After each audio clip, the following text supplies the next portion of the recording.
Selamat berjumpa kembali di dalam layanan audio Sahabat Perjalanan. Hari ini adalah hari Selasa 13 September 2022. Tema renungan saat teduh kita dengan judul Pribadi Kebanggaan. Pribadi Kebanggaan.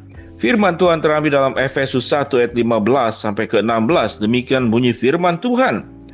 Karena itu setelah aku mendengar tentang imanmu dalam Tuhan Yesus dan tentang kasihmu terhadap semua orang kudus, aku pun tidak berhenti mengucap syukur karena kamu, dan aku selalu mengingat kamu dalam doaku.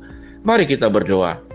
Bapa yang di dalam surga, kami ingin belajar menjadi pribadi-pribadi kebanggaan, pribadi-pribadi yang menjadi berkat buat orang-orang yang kami kenal, bahkan untuk orang-orang yang tidak kami kenal.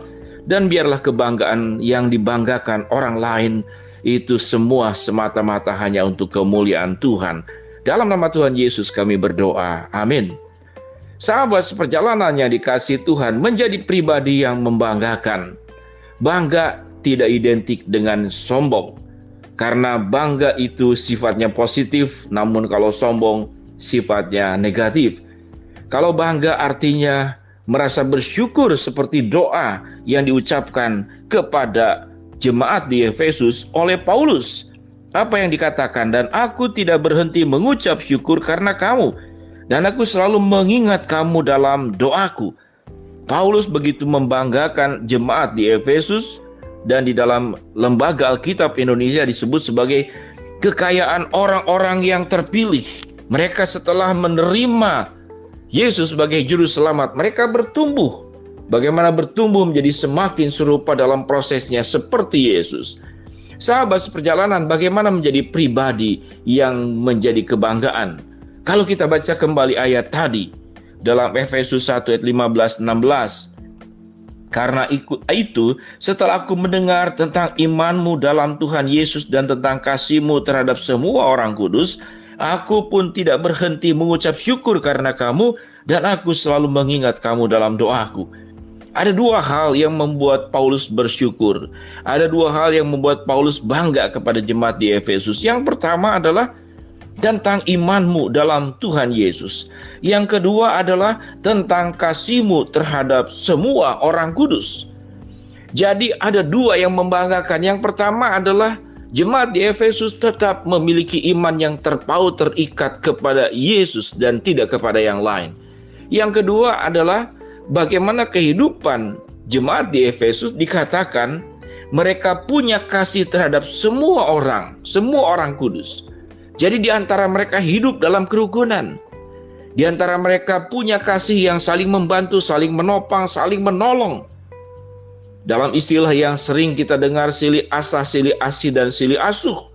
Itu betul-betul terjadi di jemaat yang di Efesus. Sahabat seperjalanan yang dikasihi Tuhan, kalau engkau ingin mengenal tentang kitab Efesus, engkau baca dari pasal 1 kepada pasal-pasal berikut dan belajar untuk menggali kebenaran firman Tuhan lebih dalam lagi. Menjadi pribadi kebanggaan.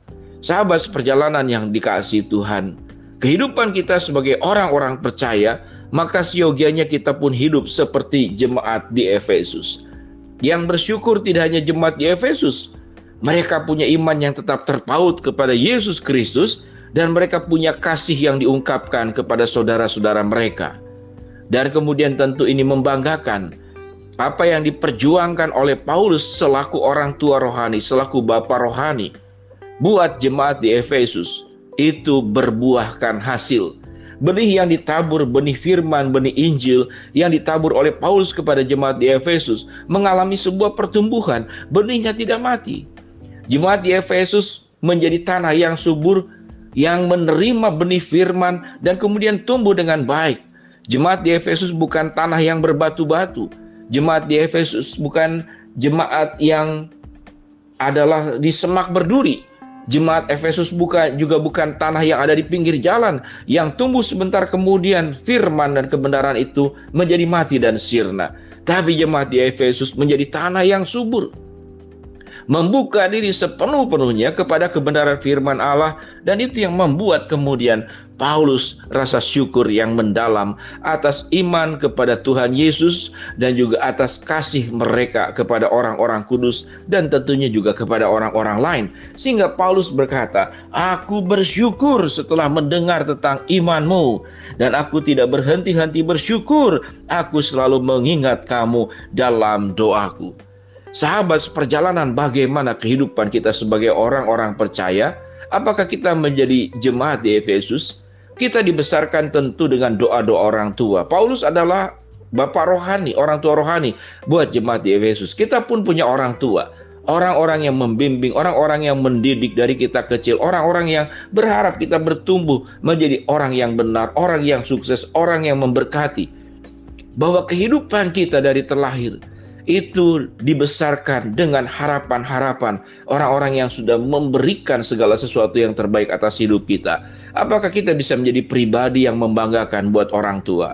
Apakah kita menjadi pribadi yang membanggakan buat anggota keluarga, buat istri, buat suami, buat anak-anak, buat mertua, buat mantu? Tatkala kita menjadi orang yang bisa menjadi kebanggaan karena hidup kita membawa kebaikan, hidup kita berbuahkan buah-buah yang indah. Baik dalam kata-kata, dalam tingkah laku, dalam kehidupan yang jujur, yang berintegritas. Kehidupan kita membawa keteduhan, kehidupan kita membawa perdamaian, bukan membawa pertengkaran, konflik, perdebatan, perpecahan, atau kerusakan-kerusakan yang bisa terjadi dalam kehidupan setiap orang. Hidup kita adalah pilihan. Apakah kita akan hidup menjadi orang yang membanggakan, orang yang disyukuri keberadaan hidup kita, atau kita hidup menjadi pribadi gangguan? Kemanapun kita berada melukai orang lain, kemanapun kita berada membuat orang lain mengalami kepahitan. Kemana kita hadir, orang yang sedang rukun menjadi bertengkar, menjadi tercerai, menjadi kemudian konflik. Menakutkan sekali sahabat seperjalanan. Kalau hidup kita yang cuma sekali, namun kita tidak gunakan baik-baik. Kita tidak menjadi pribadi kebanggaan buat orang-orang yang di sekitar kita. Sahabat perjalanan yang dikasihi Tuhan, ada seorang sahabat perjalanan yang neneknya barusan meninggal, dan dia mengatakan nenek itu tidak mati, yang mati adalah fisiknya. Tapi oma, nasihatnya, teladan hidupnya adalah menjadi kebanggaan buat kami, dan dia tetap hidup di dalam keluarga besar kami. Sahabat seperjalanan yang dikasihi Tuhan, biarlah tatkala satu hari nanti kehidupan kita itu berakhir dalam dunia ini, maka yang berakhir hanyalah fisik kita, hanyalah raga dan tubuh kita. Namun ingatan-ingatan orang tentang kita itu selalu tetap hidup di dalam setiap orang yang mengenal siapa kita yang sesungguhnya. Karena hidup kita, hidup yang menjadi kebanggaan buat orang-orang lain. Karena hidup kita, hidup yang menjadi tanah yang subur di mana firman yang kita terima bertumbuh dan memberkati orang lain. Kehadiran kita membawa damai sejahtera. Kehadiran kita membawa kesejukan. Kehadiran kita membawa inspirasi yang baik. Dan kehadiran kita menjadi terang kemuliaan Kristus dimanapun kita berada. Mari sahabat seperjalanan, jadilah pribadi kebanggaan dan bukan pribadi yang sombong. Karena pribadi yang sombong tentu itu bukanlah kebanggaan. Itu sebuah tindakan dosa. Tapi jadilah pribadi kebanggaan. Menjadi orang yang rendah hati. Memberi hidup sepenuh-penuhnya. Hidup dalam kebenaran menjadi terang kemuliaan Tuhan. Dan orang-orang sekitar kita mensyukuri akan kehadiran kita. Sama seperti Paulus mensyukuri jemaat di Efesus. Mari kita berdoa. Bapa yang di dalam surga, jadikan kami sebagai pribadi kebanggaan dan pribadi yang memuliakan Allah. Hamba-Mu berdoa buat sahabat seperjalanan yang sedang sakit. Tuhan jamah sembuhkan sahabat seperjalanan yang sedang menghadapi masalah. Tuhan bukakan jalan sahabat seperjalanan yang sedang berdoa, mengharapkan sesuatu. Tuhan kabulkan dengan cara dan waktunya Tuhan. Dalam nama Tuhan Yesus kami berdoa. Amin. Shalom sahabat seperjalanan, jadilah pribadi kebanggaan, jadilah pribadi yang memuliakan Allah lewat hidupmu. Amin.